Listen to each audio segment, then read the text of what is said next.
Prezados irmãos e irmãs, louvado seja nosso Senhor Jesus Cristo, para sempre seja louvado, e nossa Mãe Maria Santíssima. Hoje, 9º domingo do tempo comum, ano B, ano de São Marcos, o tema é o sábado, o dia do Senhor, que para nós cristãos é o domingo. A primeira leitura é tirada do livro do Deuteronômio, quando se enumeram os 10 mandamentos. O terceiro mandamento é o que diz da observância do sábado. Por que se deve guardar o sábado? Porque o povo hebreu no Egito foi escravo. Agora que ele está livre na terra de Canaã, deve guardar o sábado, que é um sinal de libertação. Libertação de quê? Libertação do trabalho forçado que eles foram obrigados a suportar no Egito. Libertação da idolatria ao dinheiro, porque quem trabalha sem parar para ganhar dinheiro é um idólatra. E assim, libertados das coisas materiais, é possível que os judeus entrem em contato com Deus. Deus se preocupa conosco. É interessante que ele tenha dado o mandamento de repousar. Dificilmente alguém nos manda repousar, a não ser o médico ou alguém muito preocupado com a nossa saúde. Geralmente recebemos ordem de trabalhar. E aqui Deus manda repousar. Não é repousar sempre. É uma vez na semana, mas é um repouso sagrado. É um repouso em que, se esquecendo das criaturas, nós agora nos lembramos do Criador. Este repouso deve ser para todos, inclusive para o estrangeiro que mora na terra de Canaã, para os animais que não devem trabalhar naquele dia, o boi, o jumento, e para o escravo. Se eles tiverem algum escravo, o escravo deve fazer repouso também nesse dia. O Salmo 80 diz: aliviei as tuas costas de seu fardo, cestos pesados eu tirei de tuas mãos. Deus tirou de Israel a opressão do Egito e lhe deu uma terra onde correm o leite e o mel.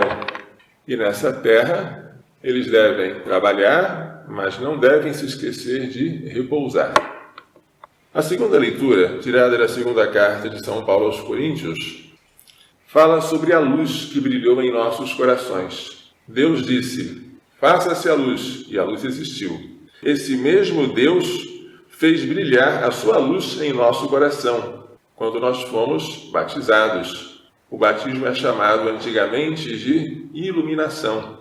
Esse Deus, que nos tornou claro o conhecimento de sua glória na face de Cristo, fez com que esse tesouro que nós guardamos fosse guardado em vasos de argila, que são frágeis. Mas ele sempre nos protege. Todos reconhecem que o poder extraordinário que nós temos não vem de nós, mas de Deus.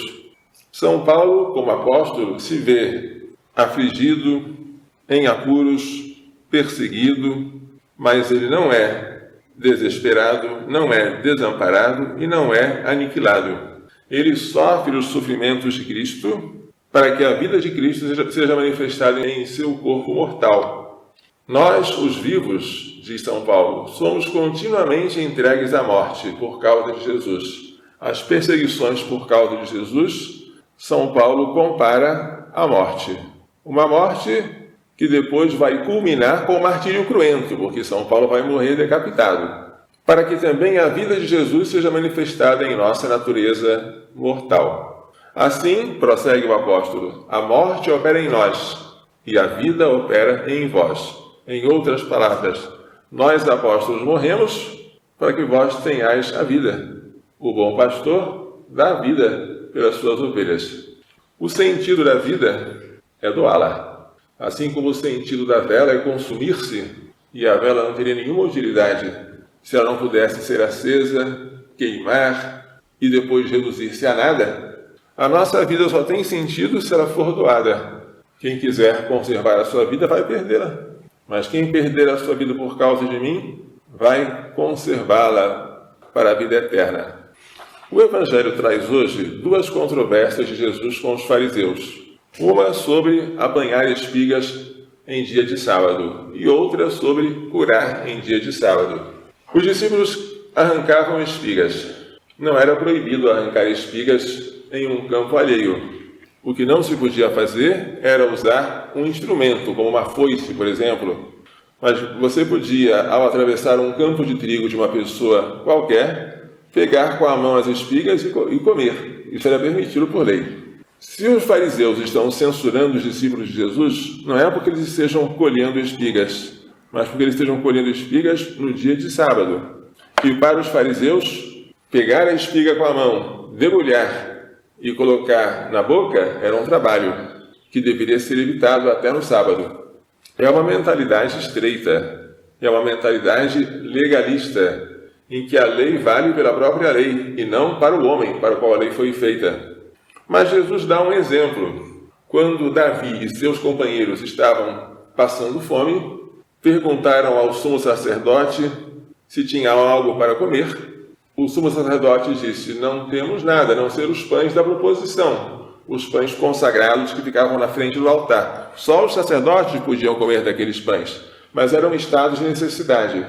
Então Davi e seus companheiros comeram daqueles pães e não contraíram culpa, não cometeram pecado.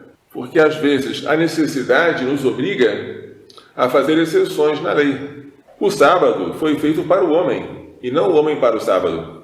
A lei tem a sua razão de ser. Ela não é um fim em si mesma. Se ela não está servindo para o homem, naquele caso, a lei deve ser flexibilizada. E além disso, o Filho do Homem é Senhor também do sábado. Portanto, a observância do sábado não é uma lei absoluta, mas ela deve ser mitigada quando houver necessidade.